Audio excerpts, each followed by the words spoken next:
سب سے بڑی دعا ہے۔ اور اس حدیث کے نا نیچے بخاری شریف کے اندر ہی نیچے علماء نے لکھ دیا کہ لِأَنَّهُ لا شک فی قبولہ لِأَنَّهُ کَانَ رئیس المفسرین، فرماتے ہیں کہ اس دعا کی قبولیت میں کوئی شک نہیں ہے، اس لیے کہ عبداللہ بن عباس سب سے بڑے قرآن مجید کے مفسر بن کے ثابت ہوئے، قرآن پاک کے سب سے بڑے مفسر، ٹھیک ہے۔ ابو بکر، عمر، عثمان، علی، سب سے بڑے مفسر ہے عبداللہ بن عباس۔ دعا لگ گئی نا، اور دعا لی کیسے؟ خدمت کے نتیجے میں۔ آپ ایسے کہتے ہیں کر صاحب دعا کرنا، رزلٹ آ رہا ہے، اچھا دعا کرواتے بھی اسی وقت ہے جب رزلٹ سر کے اوپر ہو، ویسے دعاؤں کی بھی ضرورت کوئی نہیں ہے، اور جب کوئی مصیبت سر پہ آ جاتی ہے تو پھر سوکھی دعائیں، دعا کرنا، نماز کے بعد دعا مانگنا جو ہے نا، وہ اللہ تعالیٰ کامیاب کرے، اللہ تعالیٰ مجھے 450 نمبر دے، بغیر خدمت کے۔ بھئی کار دیں گے، اساتذہ جو ہیں وہ انکار نہیں کرتے، لیکن سوکھی دعا اور خدمت کے نتیجے میں دعا، فرق تو ہے نا؟ کیا خیال ہے؟ بھئی فرق تو ہے نا؟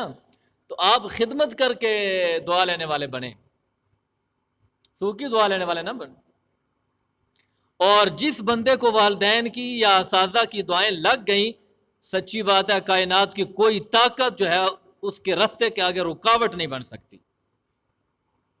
اور آپ دیکھیں کہ صحابہ اکرام رضی اللہ تعالی عنہم جو انبیاء کے بعد سب سے اونچی جماعت ہے، صحابہ آپ صلی اللہ علیہ وسلم کے ساتھی، ان کو جو مقام اور مرتبہ حاصل ہوا ہے، ابو بکر صدیق کو جو مقام ملا ہے، عمر فاروق کو، عثمان غنی کو، علی المرتضیٰ کو، ابو عبیدہ بن جراح کو، سعد بن ابی وقاص کو، سعید بن زید کو، حضرت بلال حبشی کو، ان لوگوں کو جو مقام اور مرتبہ ملا ہے وہ صرف علم کی بنیاد پر نہیں ملا، وہ محبوب کی خدمت کی بنیاد پر ملا ہے۔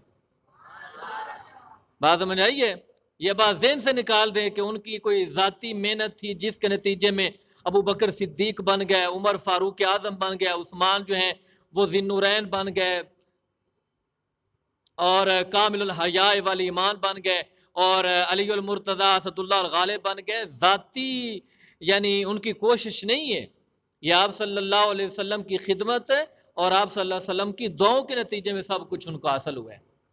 اور آپ دیکھ لیجئے دعاؤں اس زمانے کا قل هو اللہ احد پڑھا ہوا جو بندہ تھا، وہ اللہ پاک کی توحید کو اس طرح سمجھے ہوئے تھا کہ آج 30 پاروں کا حافظ بھی توحید کو اس طرح نہیں سمجھا ہوا۔ اس زمانے کا صرف قل هو اللہ احد پڑھا ہوا بندہ اللہ پاک کی توحید کو اس طرح سمجھے ہوئے تھا کہ آج 30 پاروں کا حافظ بھی اس کے عشر عشیر کو بھی نہیں سمجھا ہوا۔ اور ان کو جو یہ مقام اور مرتبہ حاصل ہوا ہے وہ ذاتی تحقیق کی بنیاد پہ نہیں ملا۔ اللہ کی قسم جس صحابی کو جو بھی مقام ملا ہے وہ آپ صلی اللہ علیہ وسلم کی صحبت، آپ صلی اللہ علیہ وسلم کی خدمت، آپ صلی اللہ علیہ وسلم کی دعاؤں کے نتیجے میں حاصل ہوا ہے۔ بات سمجھ آئی ہے؟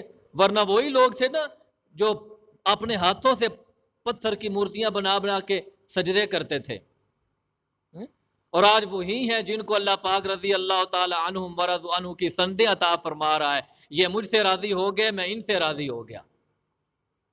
تو یہ آپ صلی اللہ علیہ وسلم کی خدمت کے نتیجے میں۔ تو اس آیت کی تفسیر کے اندر علماء نے لکھا ہے کہ اللہ پاک نے آپ صلی اللہ علیہ وسلم کی اطاعت کی برکت سے علماء کو، مشائخ کو، حتیٰ کہ والدین اساتذہ کو بھی یہ مقام عطا فرمایا کہ ان کے سامنے بھی نہ اونچی آواز سے بولنا چاہیے اور نہ گفتگو کرتے وقت اپنی آواز ان کے آواز سے بلند کرنی چاہیے۔ ٹھیک ہے نا جی؟ اللہ تعالیٰ عمل کی توفیق دے۔ ما علینا الا البلاغ۔